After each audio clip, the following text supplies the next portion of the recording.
Amerika prezidenti Donald Trump'ın aprel ayının ikisini azadlıq günü elan edərək 180-dən çox ölkədən idxal olunan məhsulların gömrük tariflərini artırması, daha sonra Donald Trump'ın Çin istisna olmaqla bütün ticarət tərəfdaşlarının əlavə gömrük tariflərini 90 gün müddətinə təxirə salmasını elan etməsindən sonra dünya birjalarında dollar bir qədər bahalaşsa da, Ağ Ev və Federal Ehtiyatlar Sistemi arasında münasibətlərin pozulması dollar buğalarını yenidən bəyəns etdi.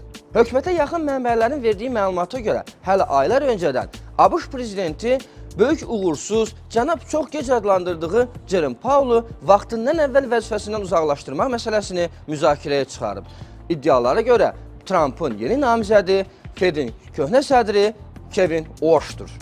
Bütün bu proseslər fonunda dollar dünya birjalarında aprel ayı ərzində kəskin ucuzlaşdı. Belə ki, son ayda dollar indeksi DXY 4,6% dəyər itirdi. Bu isə 2022-ci ilin fevral ayından bəri dolların ən sərt enişi idi.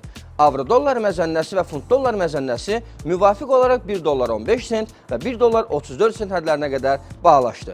Qızılın bir unsiya üzrə qiyməti isə 3500 dollar həddinə qədər yüksələrək bütün dövrlərin tarix maksimumunu növbəti dəfə yenilədi. Eyni zamanda 21 aprel tarixində Donald Trump'ın Çinə tətbiq etdiyi 145% gömrük tariflərini ləğv etməsi ilə bağlı açıqlaması bazarlarda yenidən volatilliyi artırdı və dollar dünya birjalarında sürətlə bahalaşdı. Nəticədə avro-dollar məzənnəsi və funt-dollar məzənnəsi 1 dollar 13 sent və 1 dollar 32 sent hədlərinə qədər gerilədi.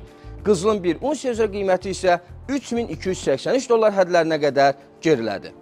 Siz də dünya birjalarında analiz vərdişlərinizi inkişaf etdirmək istəyirsinizsə, buyurun bizim kurslarımıza yazılın.